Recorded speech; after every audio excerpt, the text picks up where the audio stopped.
Thank you very much, Chairperson. Anyone expecting any good news in this second adjustment appropriation and the subordinate division of revenue is not living in the real world. Every South African should be aware by now that the country was already in deep trouble following 10 years of state capture. And yes, Mr. Zuma and your legal team, state capture is a real thing. The pillaging of the state by avaricious politicians and the politically connected deployed cadres has left state coffers empty. Not only were our resources stolen, but more money was borrowed so that more could be stolen. Never mind ineptitude, there was malice aforethought and criminal theft. The Zondo Commission is testimony to this. If only we could now start seeing some convictions. But now we have to pay back the money that was borrowed, and we can't even really afford the interest. And then along came COVID-19. What devastation was caused? The overkill of a lockdown has decimated our economy and placed more people out of work. We already had an unemployment rate that was out of control, and now the business-killing lockdown has put many, many more people in the unemployment queue. 11.2 million people now sit without work, and that is just the official figure. So the adjustment that we're busy contemplating now was bound to be a sobering, wretched, and miserable update. We all expected a sharp cut in budget to most departments, shifting funds from important projects to life-saving ones. That is what is needed. If only that was what we were considering today. Instead, we have a confused and confusing reallocation of funds, which seems to be trying to show that our President and Finance Minister have both misled the country. The Finance Minister was quite clear in February. He told us that there was no more money for failing state-owned enterprises. So what was the result of that statement? Well, today we're considering a 10.5 billion rand bailout for SAA. And let's not play word games, Mr. Minister.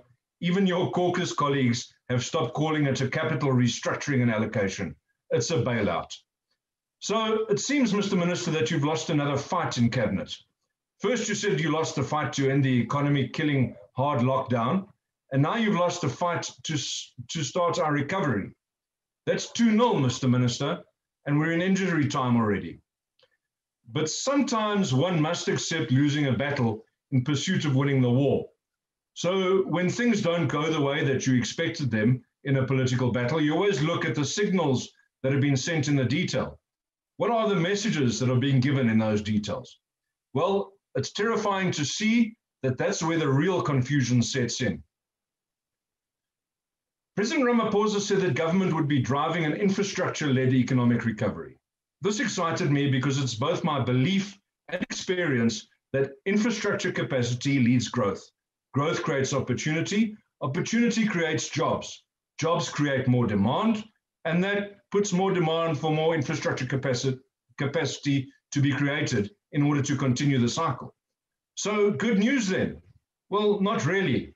When one looks at the biggest losers in this second adjustment division of revenue bill, it's the infrastructure projects that suffer the most.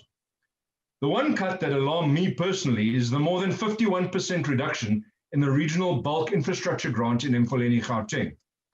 This is money that's intended to improve the broken infrastructure that's causing the spillage of megaliters of sewage per day into streets, houses, and into the Vaal River system.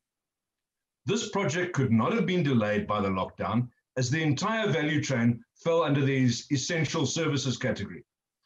Imagine my disappointment and anger, and that of the Gauteng Finance Committee, when Treasury told us that the money which had been originally appropriated in response to our calls for the funding has been taken away since the Department of Human Settlements, Water and Sanitation had no plan, and so supply chain processes had not even begun. This necessitated a removal of the funds to somewhere else where the money will be spent in the current financial year. There was no plan.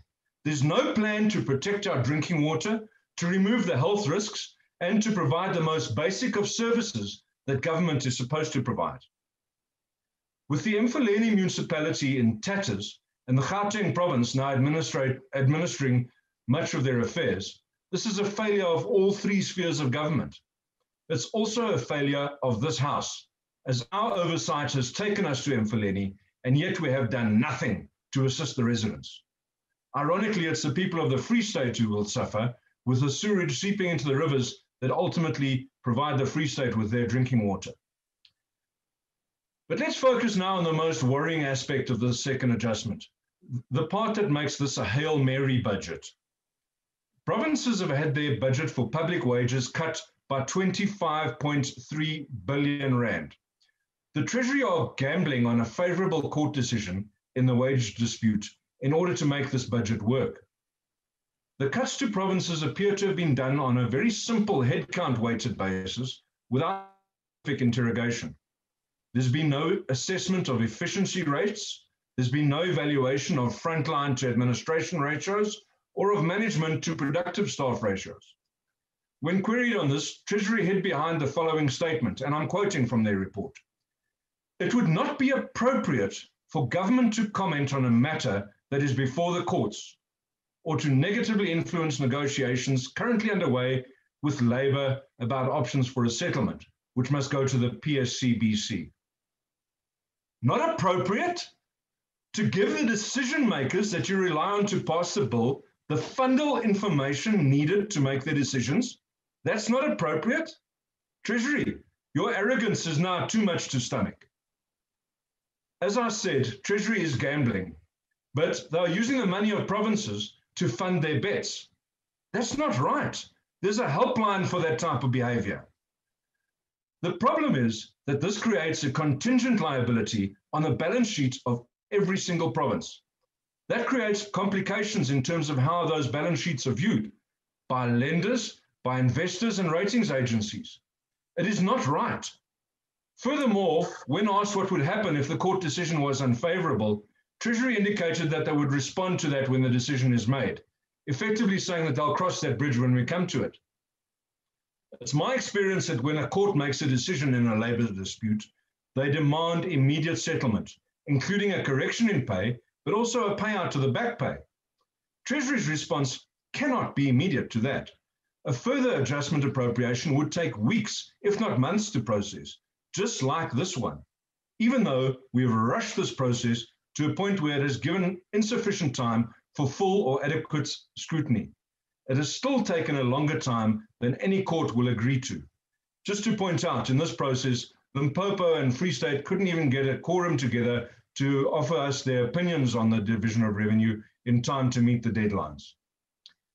Provincial treasuries must therefore be given some tangible written undertaking or a guarantee that an unfavorable court decision will not result in a liquidity crisis for them, and that Treasury will absorb all of the costs.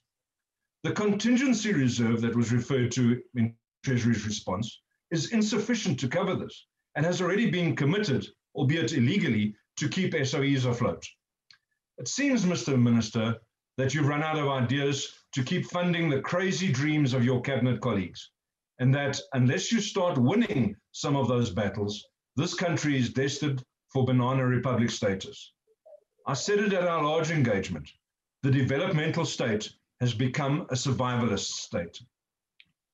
What we need to do now is that every single cent that government has of the people's money must be scrutinized before spending. Cut the vanity projects. Remember that local and provincial government is the coalface of service delivery. Where these spheres are functional, they must be empowered. And where they are not, government, and indeed the governing party, needs to take urgent steps to ensure effective and prudent spending of public money becomes the norm. We hear about radical economic transformation. On recent performance in local government, radical economic transformation would be to stop small groups of people from stealing the money meant to be spent on the people who need it the most. This adjustment doesn't do that. It doesn't prioritize those who are reliant on government, and it cannot therefore be supported by any member who claims to be a representative of the people. The Democratic Alliance rejects this bill. Thank you, Chair.